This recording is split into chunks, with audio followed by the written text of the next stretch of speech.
Allez, parlons du mariage pour tous et on attend vos questions, notamment sur le focusinfo@atg.tv. Pour nous en parler, Jefferson Machado, qui est pour le mariage pour tous, et Sindra Annette, qui, elle, est contre. Elle va nous dire pourquoi, d'ailleurs. Et n'hésitez pas également, vous, à poser vos questions. Juste avant d'entamer le débat, on écoute Christiane Taubira. Parce qu'il y avait du monde dans les rues et il était intéressant d'ailleurs d'entendre un certain nombre d'interviews parce que les propos que pour ma part j'ai entendus montrent que nous avons des explications à fournir encore parce qu'il y a de fausses informations qui circulent. Donc ce débat aura lieu au Parlement, le Parlement prendra son temps. Donc les personnes qui ont des inquiétudes entendront les réponses à leurs questions. Des choses comme père et mère qui disparaissent alors que c'est faux, par exemple. Le livret d'état civil, c'est faux. Il y a des demandes qui ne correspondent pas à notre droit actuel. Les demandes sur le référendum, par exemple. Voilà, donc, mais ce sont des choses que nous allons éclaircir. Moi, j'aime beaucoup la vitalité de la démocratie, pour ne rien vous cacher. Lorsque les gens, les élus, ont des espaces pour s'exprimer, ils ont leur responsabilité institutionnelle, ils ont leur lieu d'expression, notamment pour les parlementaires. Et puis le citoyen ordinaire, parfois, il pense que c'est dans la rue qu'il peut s'exprimer, indépendamment de ces autres espaces, notamment le bulletin de vote. Bon, ben c'est très bien, ça prouve que la démocratie est extrêmement vivante et moi je trouve ça très revigorant.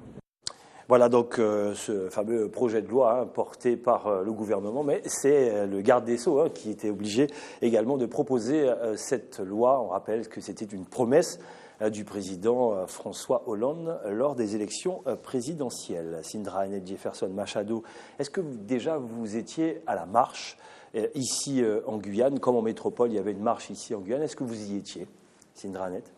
Oui, j'étais présente samedi et c'est vrai qu'il y a eu beaucoup de monde contre le mariage. Et c'était étonnant, sachant qu'effectivement ce texte est porté par Christiane Taubira.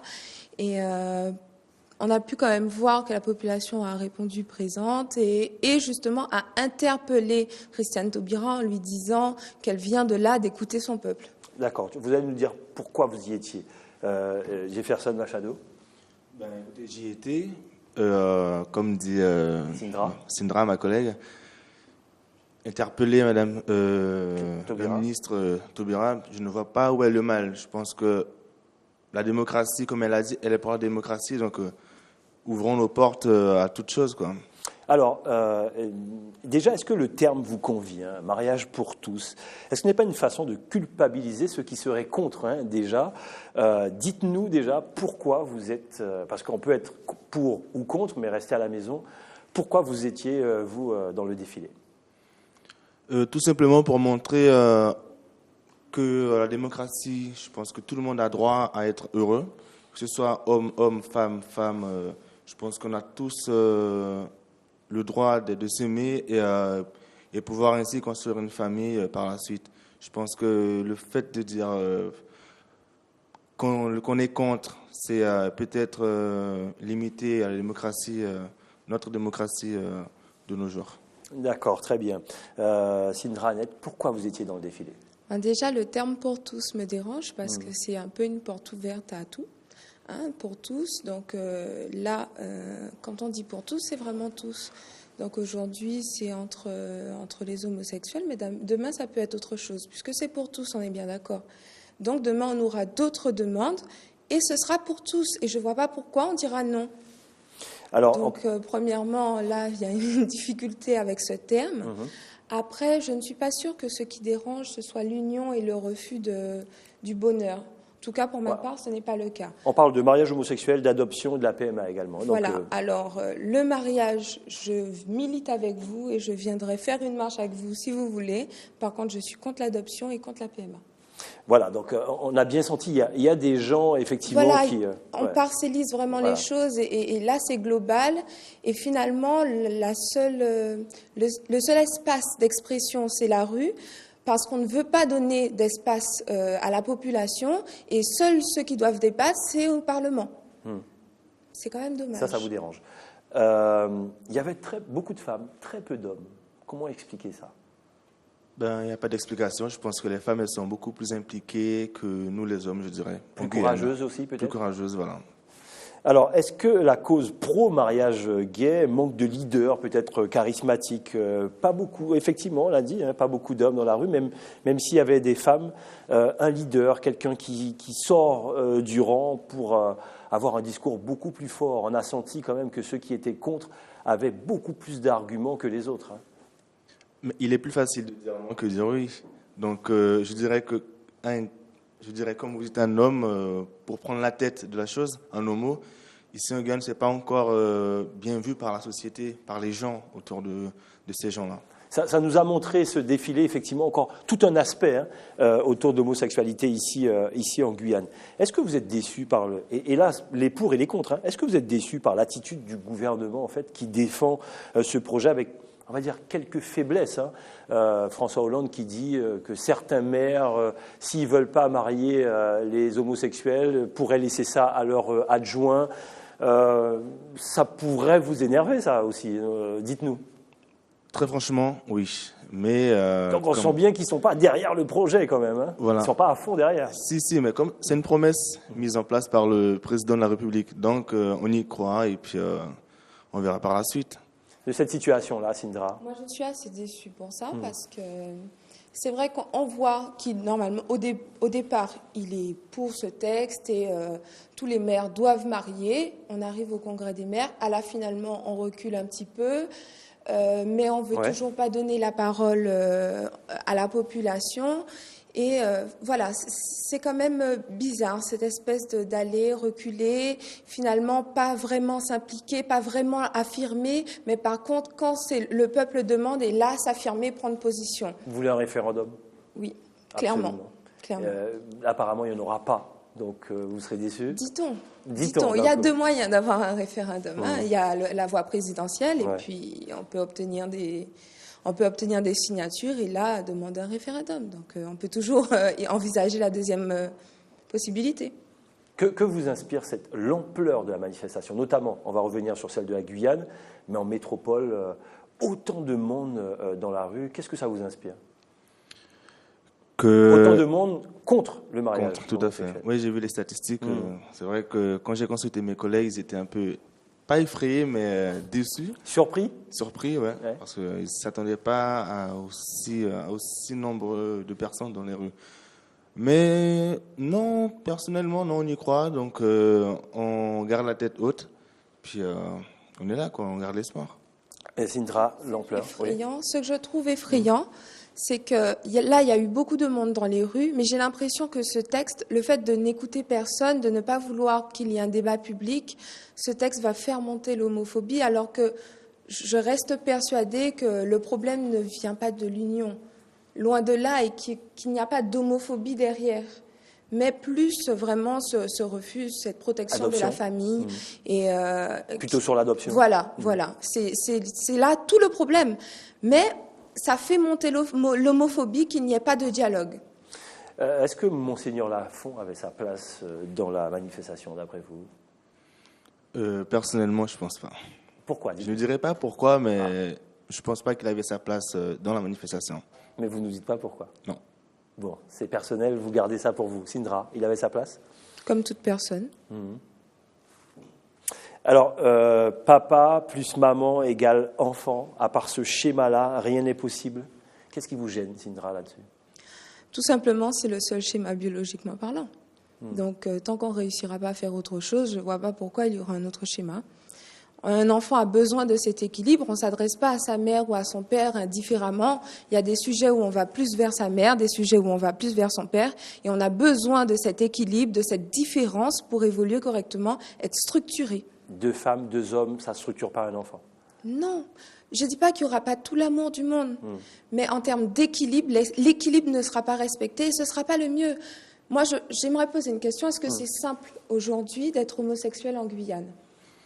En Guyane, non, je ne pense pas. Parce que... Dites-moi sincèrement, est-ce que si demain le texte passe, vous faites une demande d'adoption, du coup vous avez un enfant, cet enfant va devoir assumer votre homosexualité, donc votre choix, votre vie, on est d'accord? Cet enfant va devoir assumer ça. Est-ce qu'aujourd'hui, ce n'est pas dommage pour cet enfant d'avoir ce combat-là à mener alors qu'il est déjà un enfant adopté? Donc c'est déjà un enfant qui est fragilisé, qui en manque de repères, de construction, et il va devoir porter un combat qui n'est pas le sien. Je ne pense pas qu'il y aurait eu un mal à ça. Je pense que la société, elle change. Et pour que la société change, il faut s'adapter avec. Je pense que le fait d'adopter un enfant en Guyane, un couple d'homo, il n'y aurait pas eu de problème. C'est vrai qu'ici, il y en a beaucoup de préjugés. Vous venez de me dire que c'était compliqué d'être homosexuel en Guyane et avoir... C'est compliqué, mais qu'est-ce que je veux vous dire? C'est que la société, elle changera avec le temps. On peut tous s'adapter. D'accord, elle changera avec le temps. Aujourd'hui, cet enfant se retrouve à l'école. Aujourd'hui, cet enfant va vivre toutes ces blagues, toutes ces moqueries. Cet enfant sera fragilisé alors que l'enfant est déjà fragilisé du fait d'être adopté. Et pourtant, alors, pour vous, c'est normal que l'enfant, parce que vous avez envie d'avoir un enfant ait à porter ce combat-là. Un combat qui est aussi difficile à porter. Est-ce que vous pensez qu'un enfant qui est dans un orphelinat, qui n'a aucune personne qui le suit, qui n'a pas un papa, on va dire deux papas, ni deux mamans, un frère, rien, ils sont là toutes les nuits, s'ennuient, ils n'ont personne pour leur raconter une histoire ou quoi que ce soit. Est-ce qu'un enfant qui cherche une famille, qui cherche une structure fixe, pour être bien encadré, est-ce que vous pensez qu'est-ce qu'il va choisir? Est-ce qu'il va préférer être Vous avez entendu ces arguments Oui, déjà? j'aime bien cet argument parce que il me semble, je n'ai pas les chiffres précis, mais il me semble qu'il y a plus de demandes d'adoption que d'enfants à adopter. Donc, on pourrait mettre en avant cet argument si il n'y avait pas de demande d'adoption. Mais la réalité, c'est qu'il y a beaucoup de parents hétérosexuels qui demandent à adopter. Les démarches sont très lourdes et ils n'arrivent pas à le faire. Donc, je suis désolée. S'il y a beaucoup d'enfants qui sont encore dans les orphelinats alors ils ont la possibilité d'être adoptés, c'est parce que le système est trop lourd. Mais est-ce que le nombre Donc, il faudrait peut-être réfléchir à ça. J'ai l'impression que le mot amour ne revient pas souvent lorsqu'on parle d'adoption. Si deux personnes, peu importe, qu'ils soient un homme, une femme, ou deux hommes, deux femmes, s'il y a beaucoup d'amour dans l'éducation, qu'est-ce qui vous dérange là-dessus, Sindra, Annette? Dites-nous. Mais vraiment. À aucun moment on remet en question l'amour. Bien sûr que l'on peut... d'adoption. Oui, bien sûr. Mais cet enfant va recevoir de l'amour comme il recevrait de l'amour s'il était adopté par des parents hétérosexuels. Mais dans le cas où il y a plus de demandes d'adoption que d'enfants à adopter, je ne vois pas vraiment pourquoi on ferait le choix de placer un enfant chez des parents homosexuels. Je ne vois pas vraiment. J'ai une question. Quel apport? Qu'est-ce qu'il y a en plus? Qu'est-ce que des parents homosexuels pourraient apporter de plus à l'enfant pour que l'on fasse ce choix? Alors, ce n'est pas une question de plus ou moins. C'est une question, je pense qu'un couple homosexuel peut apporter le nécessaire à un enfant, élever un enfant et l'éduquer. Ce que je ne comprends pas dans ce que vous dites, c'est qu'est-ce qu'un couple homosexuel peut apporter de plus? C'est quoi le plus pour vous? Oui, c'est l'intérêt qu'il peut y avoir à ouvrir l'adoption à des parents homosexuels. Peut adopter un enfant, d'accord.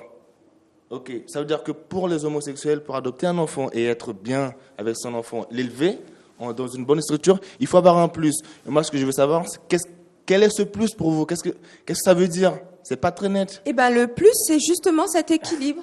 C'est cet équilibre entre l'homme et la femme.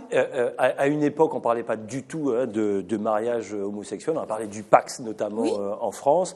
Dans certains pays, le mariage homosexuel a été adopté. Lorsqu'on regarde dans le rétroviseur et qu'on revient 15 ans en arrière, les combats étaient rudes. Est-ce que vous ne pensez pas que ce combat-là, dans 10 ans, en fin de compte, on aura l'impression que ça sera un peu dépassé?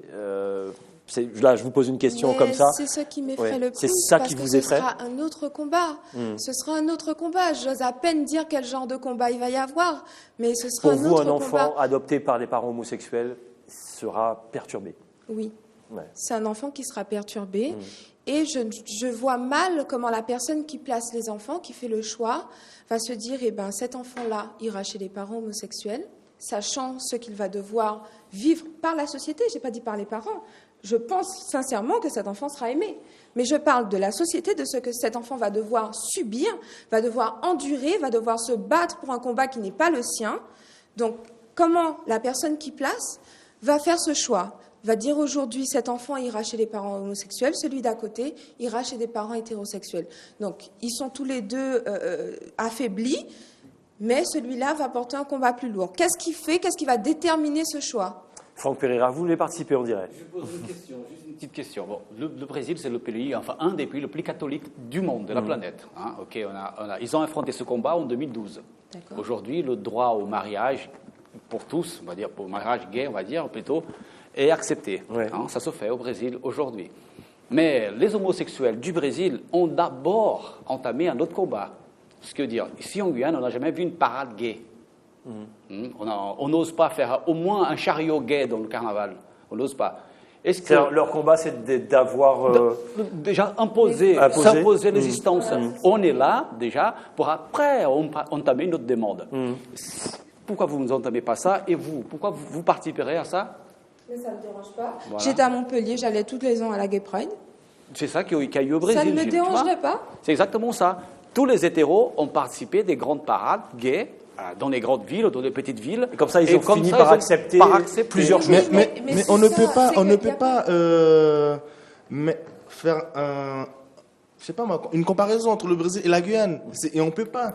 Vous voyez pas la dimension du Brésil par rapport à la Guyane. Je vous signale qu'il y a des villes au Brésil qui ont moins d'habitants qu'en Guyane et Si, qui ont fait ça. il y a des villes, mais ici en Guyane, comme je vous ai dit, les préjugés, les gens, ils ont pareil, peur Ils sont forts encore. Voilà, ici, il y a, je dirais, moi j'aime bien dire le terme les origines créoles, c'est très homme-homme, homme-femme, et voilà, point barre. Et ici, un jeune Guyanais, dire, si un jour il ose dire à ses parents qu'il est homo, il sait à quoi est-ce qu'il aura affaire. Je veux dire, au Brésil, c'est plus simple. Je pense que... À Bahia, c'est pareil qu'ici. Oui. Si vous parlez de préjugés, alors ça veut dire... Alors une question, est-ce que vous pensez que la Guyane est prête pour ce genre de loi-là? Non. Si on parle de préjugés. C'est vrai que la Guyane n'est pas prête pour ça. Et la France? Mais la Guyane, c'est la France, on ne pas oublier. C'est qu'on est très loin, mais c'est la France. Et je ne vois pas où est le mal.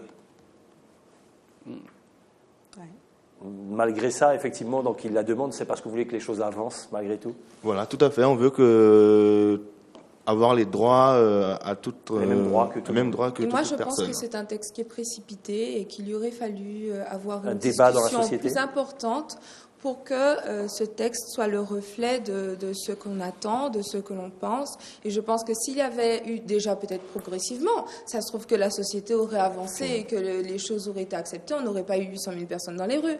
Peut-être que s'il y avait tout simplement d'abord l'union, parce que c'est vrai que je suis d'accord, se paxer, c'est juste aller signer un papier, ça n'a rien de très... Glamour? Oui, il n'y a pas de cérémonie, il n'y a rien. Je peux comprendre qu'on ait envie d'une cérémonie pour célébrer notre amour, ça oui. S'il y avait d'abord cette union, et puis ma foi, voir par la suite si la société évolue, même si je reste Donc chaque chose en son temps. Le mariage d'abord, l'adoption ensuite, la PMA. Même si je reste persuadée qu'aujourd'hui, et d'ailleurs pour toujours, l'équilibre d'un enfant ne sera jamais meilleur qu'avec un père et une mère. C'est ce que c'est la pensée de Sindra. Ouais, je et respecte de toutes les personnes qui étaient dans la rue. Je respecte sa pensée, c'est dit. Mais le seul truc où je suis pas d'accord avec elle, c'est qu'elle dise que l'enfant ne sera pas structuré pareil, qu'il n'aura pas la même éducation peut-être, ou l'avancement dans la vie. Je pense que c'est le contraire.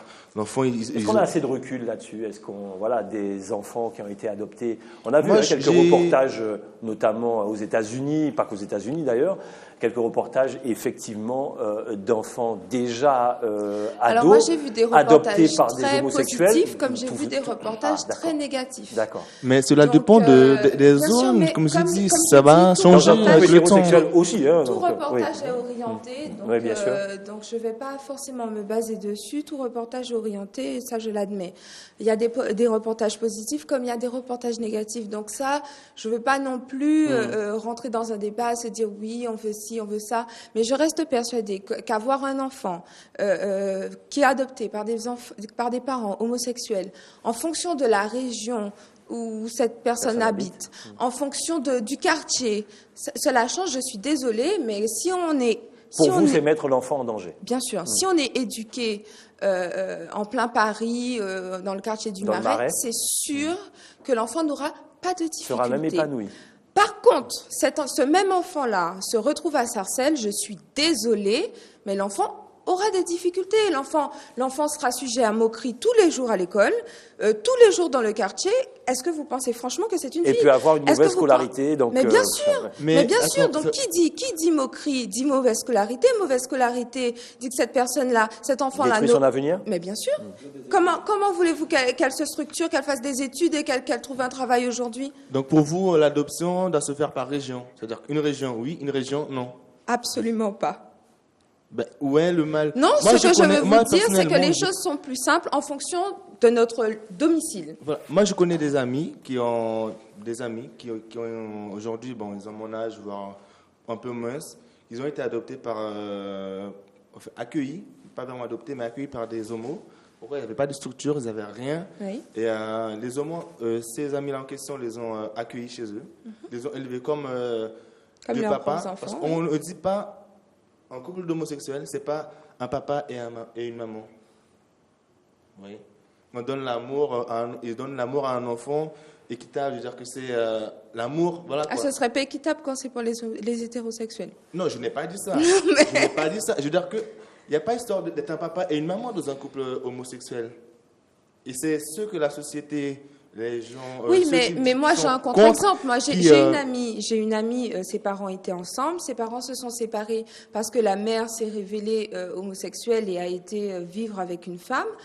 Cette amie-là a perdu la tête. Concrètement, elle a perdu la tête. Sa scolarité s'est arrêtée. Elle a dû être suivie.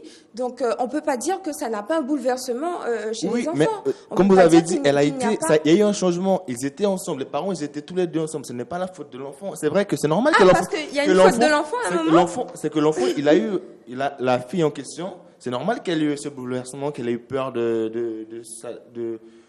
s'acclimater à cette nouvelle vie, de voir que sa mère a quitté son père pour une autre femme. Elle a quel âge? Je pense qu'elle n'a pas 5 ans, la fille.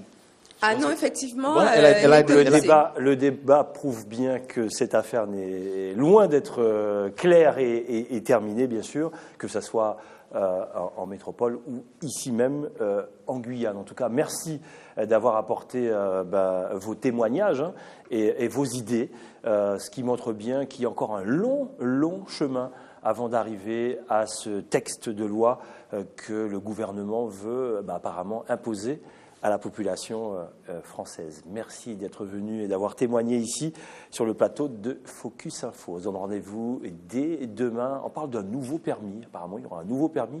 Il y a beaucoup de problèmes. Et certains inspecteurs même veulent faire la grève. On en reparle demain avec notamment Stéphane Olicher. À demain dans le Focus Info.